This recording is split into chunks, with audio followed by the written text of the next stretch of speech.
Did you know that an artificial intelligence system developed by Google's DeepMind was able to defeat a world champion at the notoriously complex board game Go, a feat once thought to be decades away?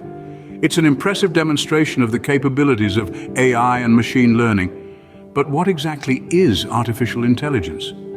In the simplest terms, artificial intelligence is when machines have the ability to perform tasks that typically require human intelligence. This might include understanding natural language, recognizing patterns, solving problems, and making decisions.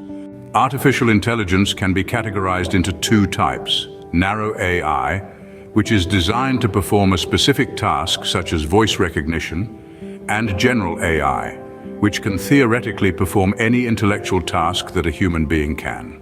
Machine learning, on the other hand, is a subset of AI.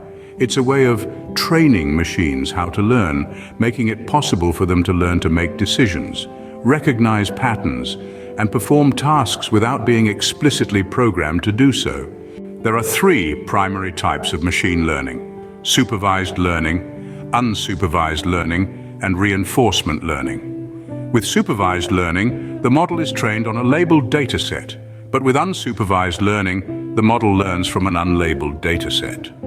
Reinforcement learning, on the other hand, is a bit different. It's about taking suitable action to maximize reward in a particular situation. Artificial intelligence and machine learning have the potential to significantly impact our world.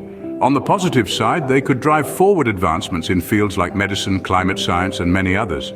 But there are also potential negative impacts, such as job displacement and privacy concerns. In conclusion, the world of artificial intelligence and machine learning is vast and complex, but it's also incredibly exciting. As these technologies continue to evolve, they could reshape our world in ways we can't even imagine yet. So whether you're just curious or deeply interested in this field, it's certainly a topic worth exploring.